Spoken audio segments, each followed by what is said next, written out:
Ahí te recargas, te capacitas, te equipas, no solamente te ayuda a ser una mejor persona, sino un mejor líder. Ya son varios años y siempre es una sorpresa, siempre es algo nuevo, reto, coinonía con los hermanos, nuevas experiencias, aprendizajes. En eso nos tiene el Señor, capacitándonos para capacitar a otros y al mismo tiempo crecer nosotros. Y es una inyección que viene a darnos una nueva energía para seguir adelante con la obra del Señor. Estamos esperando ese tiempo tan especial.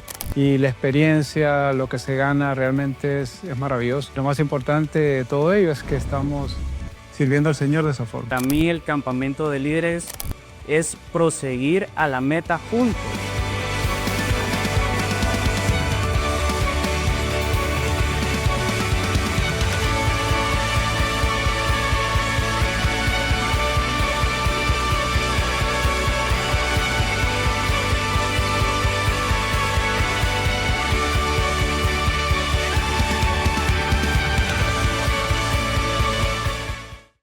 ¿Por qué te gusta venir a Iglesia Gran Comisión? Me gusta mucho jugar con mis amigos. Las clases son muy divertidas. Somos una gran familia. También me gusta platicar con mi amiga Florence. La iglesia eres tú, somos todos. No te pierdas la gran celebración de nuestros 40 años.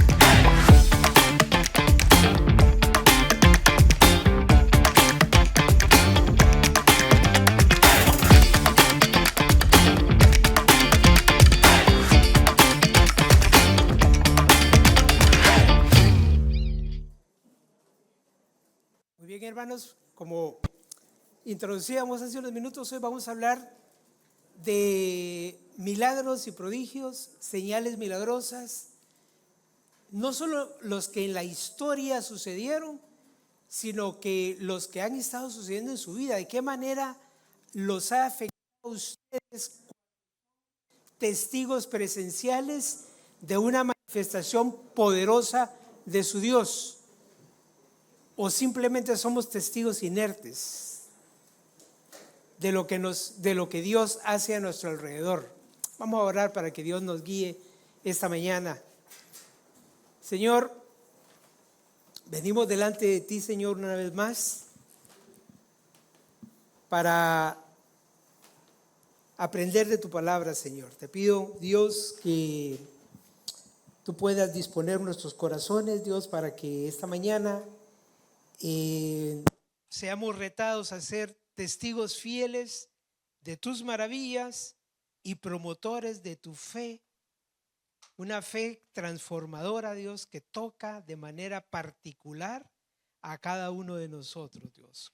Gracias, Señor, por lo maravilloso que eres y por tus manifestaciones preciosas en el nombre de Jesús. Amén y amén. Muy bien, antes de entrar quisiera hacer algunas acotaciones. Ya que estamos estudiando los evangelios y ahora vamos a estudiar el evangelio de Juan, algunos de ustedes posiblemente les han generado cierta curiosidad cuando notan que ciertos eventos que se dieron se van repitiendo en los diferentes evangelios. Y esta no es la excepción. Hoy vamos a hablar de algunos milagros que el Señor hizo, como la alimentación de los 5,000, cuando Jesús camina sobre las aguas, y vamos a ver que esas historias se repiten en el libro de Mateo, en el libro de Marcos, en el libro de Lucas, Mateo 14, Marcos 6, Lucas 9 y también Juan en el capítulo 6, que es donde nos vamos a concentrar. Pero quisiera hacer esta acotación porque no son hechos repetitivos y les explico por qué. Los evangelios no son históricos porque no es una narración de hechos de manera cronológica. Los evangelios son narrativas de testigos oculares. Le repito, los evangelios son narrativas de testigos oculares. Cada uno de los testigos que vieron aquellos prodigios los describen, pero lo describen de dos maneras. Describen el hecho y describen la manera en que los afectó a ellos o la enseñanza que a ellos les estaba sucediendo. Eso es lo que hoy en ciencias forenses se conoce como el testimonio complementario. Explico un poquito eso porque tal vez no es tan común esto. Cuando hay un incidente en algún lugar y hay 3 testigos, pero que están ubicados en diferentes lugares, entonces cuando se da el incidente, pónganse que fue algo triste y catastrófico, ¿verdad? Entonces el forense cuando llega y hace el trabajo y entrevista a las personas, lo que hace es que empieza a cruzar lo que cada uno de ellos vio. ¿Por qué? Porque si fue un accidente de tránsito, dice, yo vi la parte de atrás cuando hizo esto. Yo estaba del otro lado de la calle, yo vi cuando salió el cuerpo y pasó por no sé qué. Entonces, pero todos están describiendo el mismo hecho y en la entrevista se separa en 2 partes. Una vez se le pregunta, ¿qué vio usted? Para poder establecer el hecho. Y la otra pregunta es ¿cómo le afectó a usted? Y otro dice, no, yo lloré, dicen unas personas. Otro dice, no, yo vomité cuando vi tal cosa. Y es la forma en que le afectó. Entonces, los evangelios son narrativas de testigos oculares que vieron y que ustedes van a ver en las escrituras, incluso van a ver que en algunas traducciones se han tomado el cuidado de poner en rojo específicamente lo que el Señor dijo. Y lo que no está en rojo es el efecto que causó al testigo. Y entonces van a ver ustedes que son diferentes efectos los que tiene en un libro y sobre otro. Y el libro de Juan es muy interesante. Por eso es de que usted y yo podemos un día de estos en nuestra vida devocional enfrentarnos a un pasaje que dice lo mismo teológicamente, pero que a usted le tuvo un efecto y a mí me tuvo otro, porque es la manera en que Dios trata con usted, la manera que Dios trata conmigo. Eso es lo que vamos a ver reflejado en los evangelios, cómo Dios le dejaba una enseñanza a unos y otra enseñanza a otros. Punto número 1 de las acotaciones que quiero hacer antes de que entremos en materia. La segunda que quiero es que veamos cómo las manifestaciones especiales y espectaculares que el Señor Jesucristo iba teniendo fueron cambiando en la medida en que el ministerio del Señor se iba desarrollando. La narrativa de Jesucristo iba variando en cuanto al testimonio de su misión. Acuérdense de los primeros milagros que les decía el Señor a las personas que eran sanadas. Les decía que tranquilos, no digas nada. Pero cuando ya llegan a estos milagros, donde está afectando masas, donde está afectando a muchos, cuando le da de comer a miles, es cuando el Señor aprovecha y habla de su misión. Y vamos a ver hoy cómo hay un momento en que el Señor le dice a quienes le escuchaban, yo soy el pan de vida. Y para los judíos esto era hacerles explotar la cabeza, porque verán ustedes que minutos antes, cuando vieron que hizo los milagros, lo querían declarar rey. Y el Señor se les escapa, porque esa no era su misión. Y luego viene Él y les dice, ustedes aunque hoy vieron, no creen, les dice. Y luego habla de su misión. Y le dice, el que no comiera de este pan, y no comiera del pan ni bebiera de mi sangre, dice, no tiene parte conmigo. Y eso no lo terminaban de entender, que es la esencia misma del Evangelio. Es más, y adelantándome un poco, para algunos fue, este mensaje es demasiado fuerte, no es para nosotros. Y algunos decidieron irse. Entonces, hermanos, con esto en mente, vamos a analizar hoy un par de milagros del Señor, pero vamos a verlo desde una perspectiva diferente. Usualmente cuando uno presenta los milagros del Señor, uno dice, y multiplicó los panes y le dio de comer a mucha gente. No, ahora vamos a ver no solo el milagro, sino que vamos a ver de qué manera afectaba directamente a los testigos oculares que están narrando el hecho. ¿Cuál fue el efecto que estaba causando en ellos? ¿Por qué? Porque vamos a hacer un paralelismo entre lo que vivieron los testigos oculares frente al milagro y lo que usted ha vivido frente a su milagro o el milagro donde usted ha sido testigo. Yo creo que en la vida cristiana es difícil que nosotros no hayamos experimentado algún milagro del Señor. Ay, este Señor qué exagerado, dirían por ahí. ¿En dónde están haciendo caminar a los cojos y haciendo a los ciegos? Miren, dejemos eso en las manos del Señor. El Señor ha actuado de otras maneras sobrenaturales ahora en nuestras vidas también, que incluso en algunas han sido tan espectaculares que uno dice, Señor, ¿qué fue esto? ¿Verdad? Pero sucede y seguimos siendo testigos de los milagros del Señor. Ahora, ¿cómo siendo testigos no promovemos ese testimonio ante otros? ¿Por qué? Porque a veces estamos más concentrados en la comunidad que en el Señor de los milagros. Y déjeme decirle, no es malo que usted le diga a las personas, mira, te quiero invitar a mi iglesia es bien nice, ahí la gente es buena onda, la música es buenísima, los chavos estos son fantásticos y todo. Eso es bueno, hermanos. Pero la invitación verdadera es, quiero que conozcas a un Dios poderoso. Quiero que conozcas a un Dios que transforma.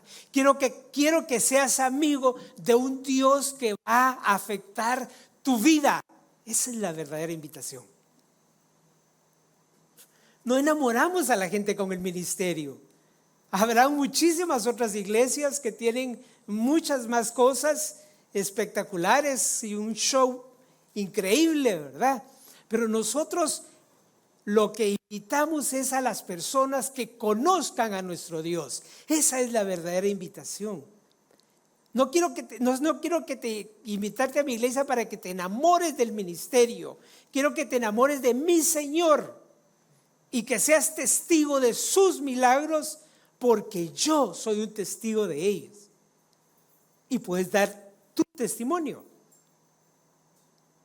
No es toda hoy, ¿verdad? Pero tenemos un espacio donde hemos venido a dar testimonio de lo que Dios está haciendo. De la misma manera, eso puede ser poderoso para tocar la vida de las personas. Bien. En el capítulo número 6 del libro de Juan, específicamente en el milagro de la alimentación de los 5,000, pasaron algunos elementos que algunas veces, como les repito, no le hemos puesto tanto interés, pero ahora nos vamos a enfocar en eso. Y veremos que el Señor quería que estos testigos oculares del milagro, que no solo eran los beneficiarios, sino que también andaban con el Señor, tuvieran un efecto de fidelidad, confianza y fe. 3 cosas que el Señor quería que sucediera en las personas, que siguieran siendo fieles a Él, porque acuérdense que algunos en ese momento se apartaron, que confiaran en que Dios tiene cuidado de tus necesidades y que creas que es por fe, porque vamos a ver cómo el Señor rompe las leyes de las matemáticas y de la física. Rompe con la incredulidad de tus presupuestos y otras cosas. Cuando vemos que Dios responde de manera efectiva. Pues para darles un poquito de contexto, ya el Señor había sanado gente, se había regado por ahí que Dios, que Jesucristo estaba haciendo milagros, había sanado muchas personas y la gente lo iba siguiendo, y hay un momento en que estaba aglomerada una cantidad enorme de personas, y entonces se ven frente a la necesidad de hacer dos cosas: o decirles, señores, pues todo por hoy, nos vemos otro día o nos vemos mañana, ¿verdad? Y eran casi 5,000 personas, o les daban de comer. Pero miren qué interesante, porque vamos a ver la primera reacción, que fue la reacción de Felipe. Felipe fue una de los testigos oculares que el Señor le dice: ¿qué haremos para darle de comer a toda esta gente? Si ustedes leen en el cuerpo de la historia, el Señor no le estaba diciendo a Felipe que él lo resolviera. Él sabía que él lo iba a resolver, pero le estaba planteando a Felipe cuál era el problema. ¿Y cuál fue la reacción de Felipe? Verso 7.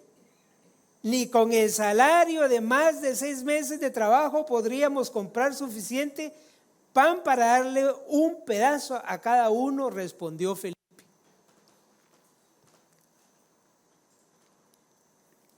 Lo que hizo Felipe fue ver lo obvio y lo natural. Y esa pregunta el Señor nos la va a hacer muchas veces, sobre todo cuando estás en una situación que se sale de tus manos. ¿Cómo le vamos a dar de comer a toda esta gente? Pero luego hay otra reacción.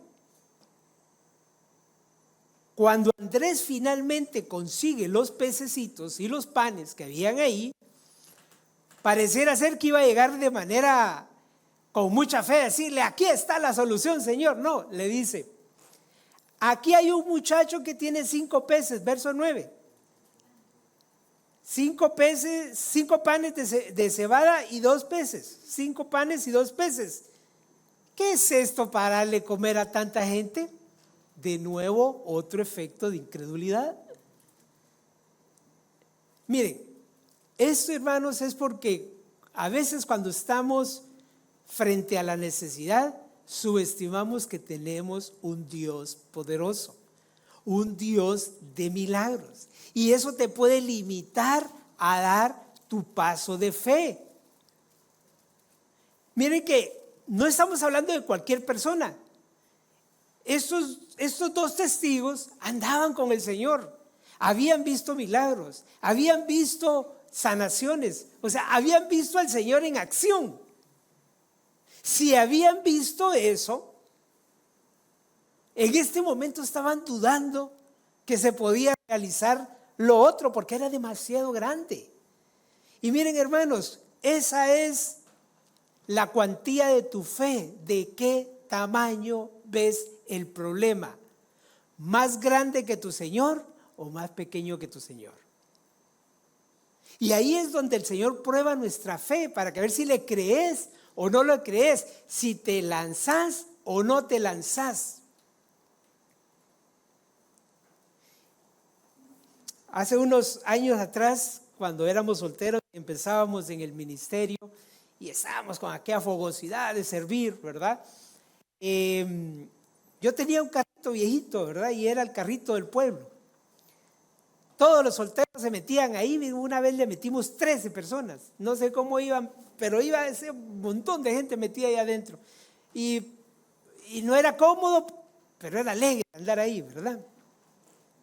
Pues hubo un tiempo que yo me quedé y nos Y pues andábamos con bastantes limitaciones. Y en la ciudad donde vivíamos las distancias eran muy largas. Y habíamos gente de diferentes partes de la ciudad. Y en una actividad nocturna que tuvimos tipo 9 de la noche, estábamos terminando, dicen, bueno, todo el mundo empezó a repartirse la gente y a mí me dejaron a todos los que vivían en la parte norte de la ciudad, que era una zona roja, peligrosa, complicada, y todas las personas que me dejaron eran hermanas. Así que, y todas ellas muy confiadas, su líder las iba a llevar, pero su líder no tenía combustible. Entonces, el carro andaba así. Y yo dije, llego y tal vez regreso, dice, ¿verdad? Todos éramos estudiantes. Y acuérdense que cuando uno es estudiante, hay dos cosas que caracterizan al estudiante: anda sin plata y con hambre. Entonces, así andábamos, ¿verdad? Y yo dije, Señor, vámonos. Lo peor que va a suceder es que medio llegue a mi casa y por ahí dejo el carro. Y vamos, y bueno, iban hablando y contando, y solo yo iba preocupado porque solo yo sabía lo que me tocaba, porque de que llegábamos, y el regreso era mi preocupación, porque a ver si salía de ese lugar rojo. Y cuando vamos en el camino, hermanos, pasa algo que me dejó con la boca abierta. Cuando vamos por el camino, suena el teléfono de una de las muchachas que iban adentro del grupo. Un hermano de ella la llama y le dice, ¿qué andas haciendo? Porque se oía en todo, íbamos todos encerrados. ¿Qué estás haciendo? Mirá, le dice, aquí Rafa, ven a mi casa, le dice. Entonces él le dice, habla algo con ella, y entonces ella para y le dice, le voy a preguntar, permitime, le dice. Y le dice, Rafa, me dice mi hermano que le dieron un vale de combustible y que si querés los 8 galones que le dieron de combustible. Y entonces yo estoy así y le digo, sí, le digo, ¿verdad? Ah, bueno, y nos quedaba la mitad del camino. Entonces la mitad del camino me desvío, llego con él, que no éramos ni amigos, era el hermano él ni siquiera de la iglesia. Y entonces llega y me dice, esta semana, a mí me asignan 8 galones semanales y mi carro se me descompuso. Así que aquí tengo mi vale y pensé que te podía servir a vos. Y yo, sí me sirve. Entonces, cuando dejo a las muchachas y vengo de regreso, no sé, yo venía hablando solo, ya venía solito, yo venía hablando solo con el Señor, porque digo yo, Señor, si no te hubiera creído de que tú podías tomar control de esto, de todos modos me hubiera quedado sin combustible, ¿verdad? Y no hubiera podido servir a las hermanas. A ver cómo le hubieran hecho ellas, porque el lugar, la hora, era complicado. Como era una zona muy peligrosa, a cierta hora dejaban de entrar el transporte normal, y entonces había que llevarlas, ¿verdad? Y la gente de la iglesia confiaba en que yo las iba a llevar, entonces yo las llevé. Pero les cuento esto porque lo que a mí me deja es, si no le creo al Señor, nunca hubiera arrancado mi carro y decir, vámonos. Y me hubiera perdido el ser testigo de un milagro del Señor en una cosa que usted puede decir trivial, pero en realidad en aquellos tiempos era de vida o muerte. Porque si yo me quedo en esa zona roja, en la noche, saber si salgo. Y el Señor no solo me cuidó, sino que me regresó a mi casa y con mi tanque con bastante combustible y dándole gracias a Dios. Hermanos, hoy les digo, yo fui testigo de eso y doy testimonio de que cuando le crees al Señor, lánzate. No dejes de servir por lo que te hace falta. Miren, es que eso es impresionante. Uno a veces dice, queremos hacer un grupo de crecimiento en tal sector. Dice, ay, ahí está la casa de fulano. Ah, la casa, dice, ¿verdad? Mi decoración. Los niños la van a quebrar, van a ensuciar la pared. No te lanzás porque empezás a encontrar muchos peros para poder servir y para poder creerle al Señor. Para poder creerle al Señor. Miren, la vida es una relación de decisiones de fe.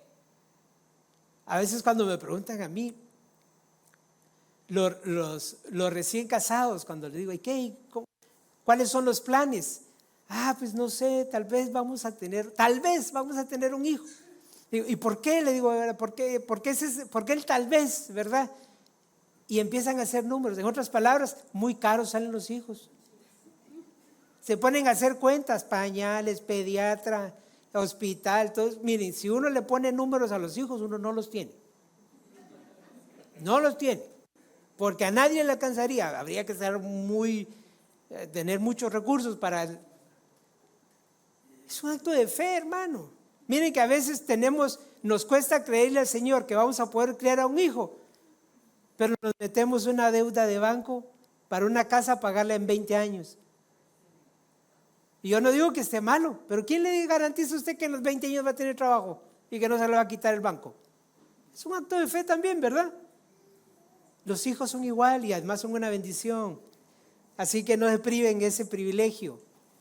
No le tengan miedo, que ahí el Señor les va a probar en todo sentido y los usa para que crezca nuestra fe.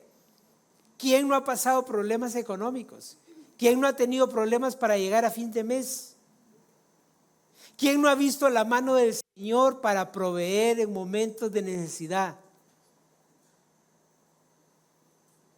Y cómo ha movido corazones sin que usted se ponga a decir, aquí estoy, hoy no hay comida. No es necesidad, a veces es necesario, pero mire, Dios se mueve, hermanos, mueve corazones. Y si usted no da testimonio de eso, entonces su Dios es un Dios para el recuerdo, ¿verdad? Y para leer en la Biblia lo majestuoso e impresionante que era o que es. Dios sigue siendo un Dios de milagros, hermanos. Y los milagros que hace en su vida vale la pena dar testimonio de ellos. Pero la historia no se queda ahí. También hubo un efecto sobre la multitud. Siempre en el capítulo 6 del libro del Evangelio de Juan, allá en el verso 14, la multitud recibió almuerzo gratis o cena gratis. No sé exactamente a qué hora le dieron de comer a la gente, pero la gente no los habían invitado a comer, así que los sorprendieron. Los sorprendieron y cuando empezaron a repartir aquellas canastadas de peces y de panes, todo el mundo se sirvió y hasta sobró. Dice, verso 14, al ver la señal milagrosa que Jesús había realizado, la gente comenzó a decir, en verdad este es el profeta que había de venir al mundo.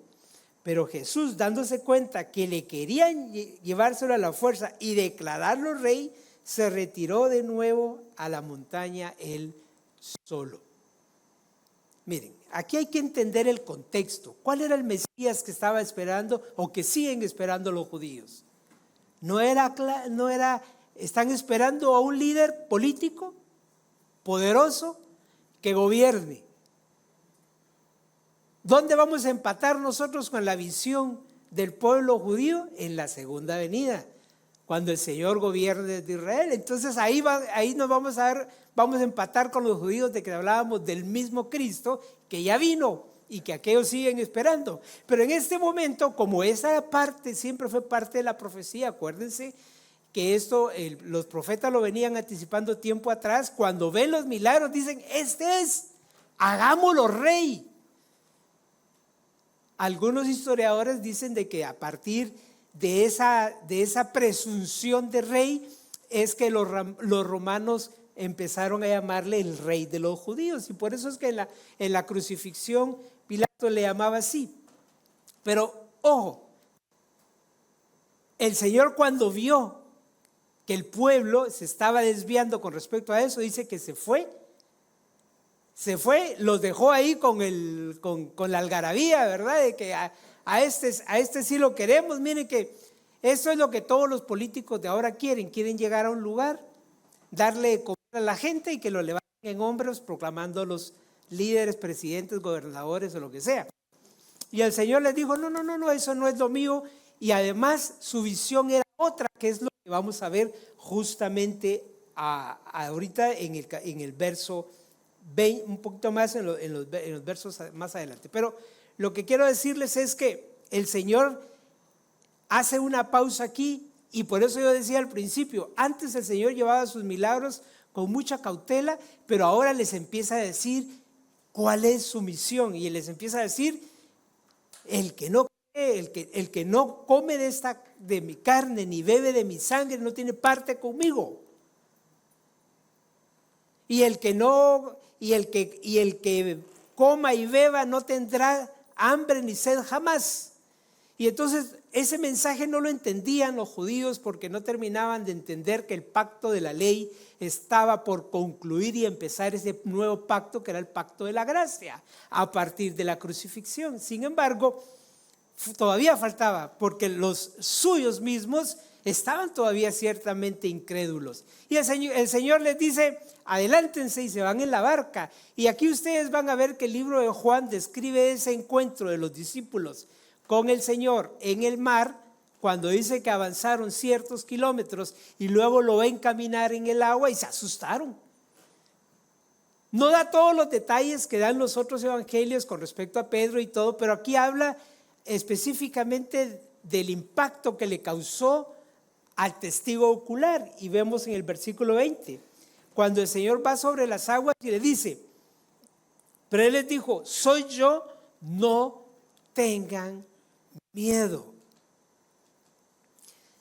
Y ahí les dice, así que se dispusieron a recibirlo a bordo y enseguida la barca llegó a la playa, lugar al que se dirigían. Y ahí vamos a ver que toda la gente que le dieron de comer allá se dieron cuenta que ahora estaba del otro lado y se movieron todos a buscarlo allá. Pero antes el Señor estaba tratando con los suyos. Dios estaba tratando de romper la incredulidad de los que andaban con Él. Dios está tratando de romper tu incredulidad a partir de que seas testigo ocular de su poder. Y que le digas a otros, ten fe. Tengan fe. La próxima semana vamos a tener una celebración especial, nuestros 40 años en el desierto. La iglesia ha llegado a la tierra prometida. La pregunta es, ¿tomaremos la tierra? ¿O nos tiramos otros 40? ¿Le crees? ¿Vas a hacer lo tuyo? ¿Vas a hacer tu parte? ¿Esperarás que alguien más lo haga? O sea, ¿qué vas a hacer? 40 años duró el pueblo de Dios en el desierto y les pasaron muchísimas cosas. Nosotros tenemos 40 años y nos han pasado muchísimas cosas. Hemos vivido de todo como iglesia. Pero ha llegado el momento en que la iglesia debe tomar lo suyo porque el Señor quiere darnos y quiere bendecirnos. El asunto es si ya rompimos esa incredulidad. Aquí hemos hablado de que algún día seremos grandes, ¿verdad? Pero no porque tengamos muchos hijos, sino porque la iglesia en realidad va a cumplir su papel. Somos gran comisión.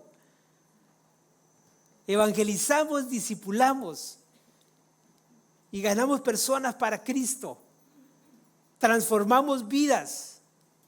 Somos agentes de cambio, vidas transformando vidas. Eso es lo que somos. No hemos dejado de serlo, aunque algunas veces nos hemos dormido en eso, pero no hemos dejado de serlo. Y ahora es el momento de actuar. Y miren lo que sucede más ya en el verso 26, cuando ya el Señor se empieza a poner claro con la gente que le estaba escuchando. Les habla muy fuerte el Señor en el verso 26. Les aseguro, les dice el verso 26, que ustedes me buscan no porque han visto señales, sino porque comieron hasta llenarse.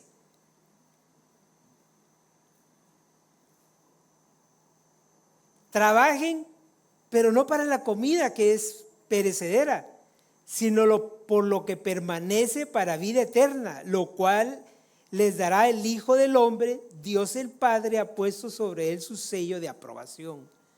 Trabajen, dice, no por la comida que es perecedera. Y no está diciendo que no trabajemos, pero nos está diciendo que no vivamos para llenar nuestras barrigas y nuestros deseos materiales, nada más. ¿Cuántas veces hemos dicho, sí, vivamos para el eterno? Primero, así, que hay que sembrar en el reino, bueno, etcétera, N declaraciones. Y aquí el punto es, vivimos para lo eterno, significa no que dejes de hacer lo que estás haciendo, sino que todo lo que haces lo relaciones con lo eterno. ¿De qué manera? Si trabajo, influyo a mis compañeros de trabajo, gano con mis compañeros de trabajo.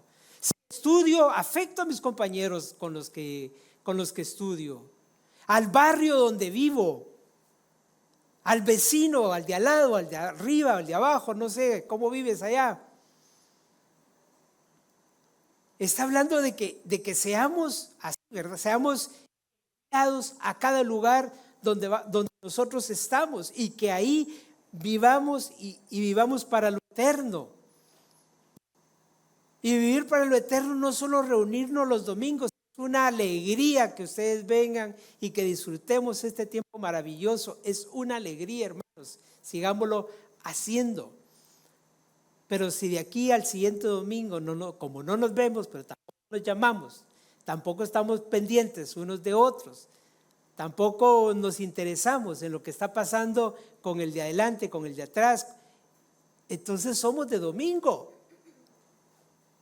La iglesia es un cuerpo. Y reímos con los que ríen y lloran con los que lloran. Y recientemente tuvimos varios decesos, gracias a Dios, no hermanos de aquí de la iglesia, pero de parientes muy cercanos de gente de la iglesia.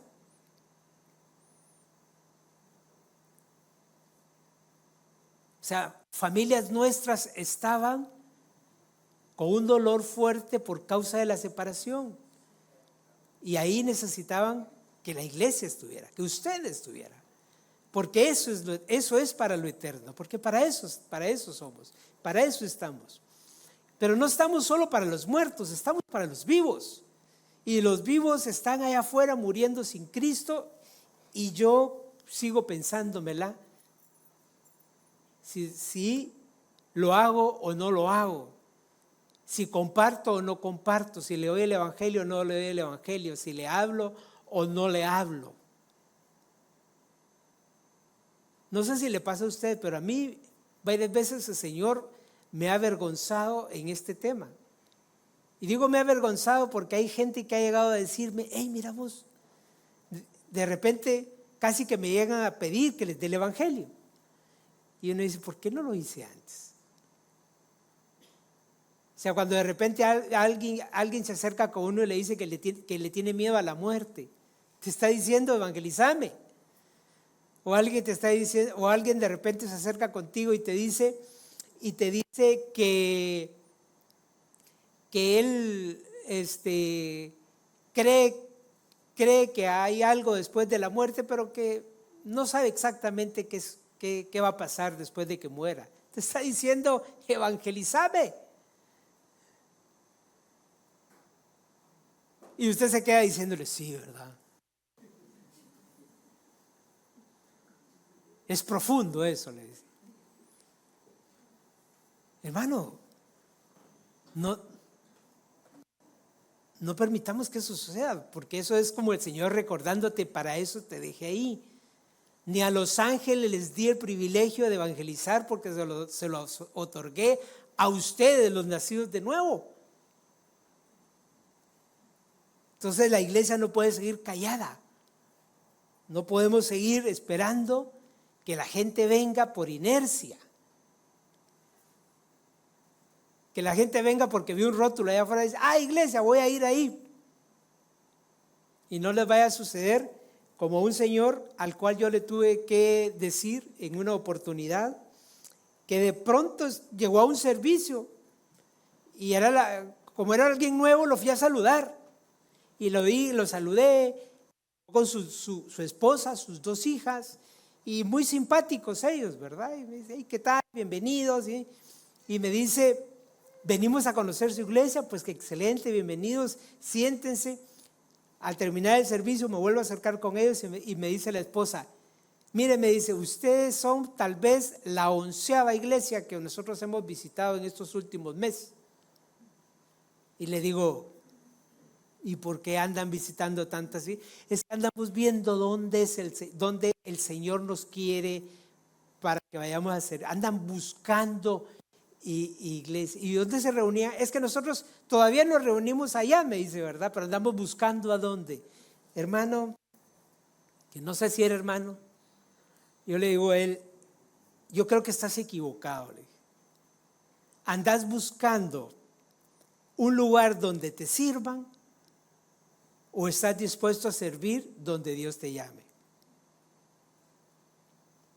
Es que aquí ya fuimos a aquella y nos encantó el ministerio de jóvenes que tienen allá. Ahí van a atender bien a mis hijos. Pero nos encantó aquella porque es que la alabanza ahí es subliminal. Y nos encantó aquella porque nos queda cerca de la casa. Andas buscando lo que te quede bien. Esto no es un ropaje, no es un traje que te tenés que poner y el que te quede donde te luzca mejor.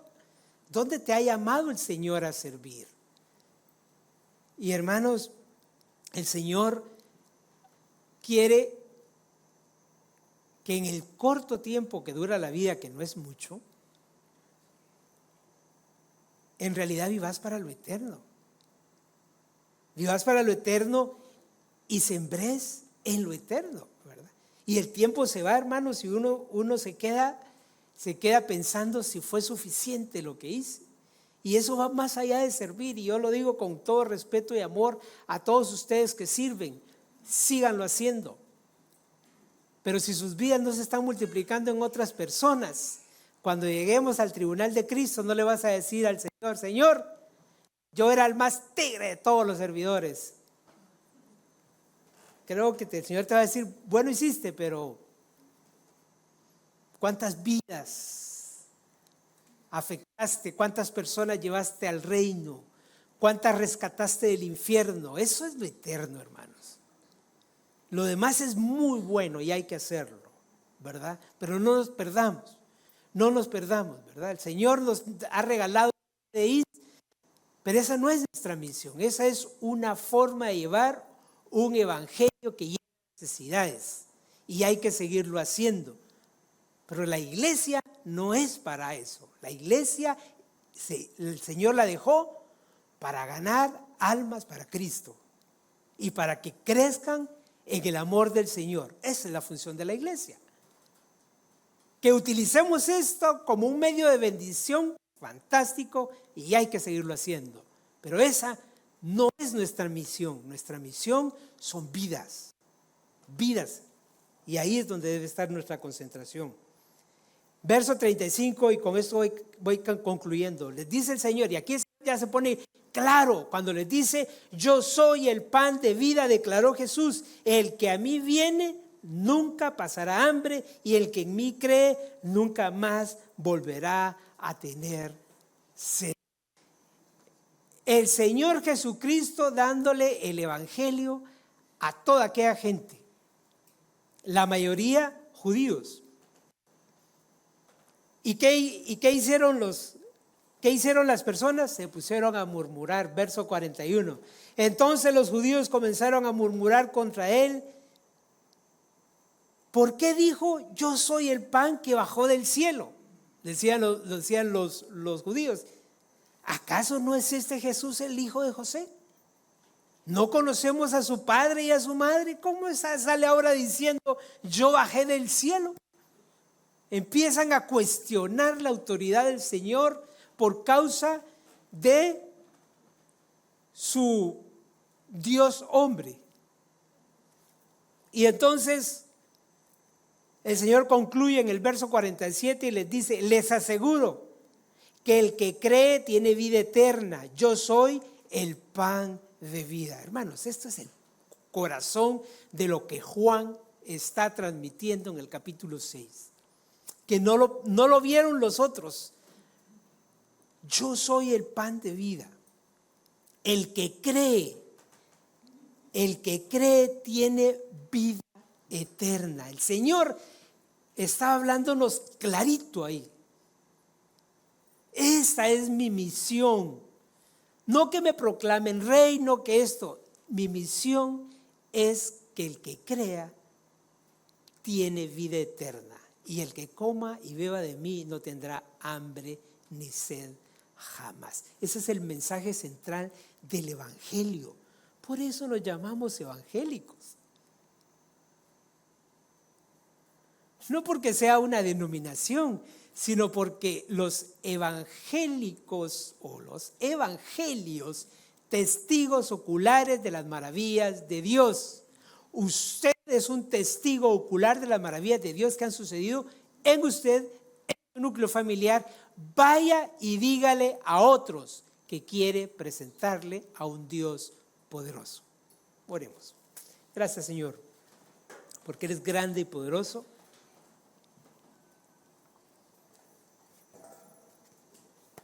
Y porque, Señor, fuiste claro, Dios, que nadie que no coma de tu cuerpo ni beba de tu sangre tiene parte contigo. Y nosotros tenemos parte contigo y queremos que muchos otros también puedan tenerlo, Señor. Te pedimos, Dios, que nos des de nuevo valor, fuerza, ánimo para ir y abrir nuestra boca y decirle a la gente, quiero que conozcas a un Dios poderoso.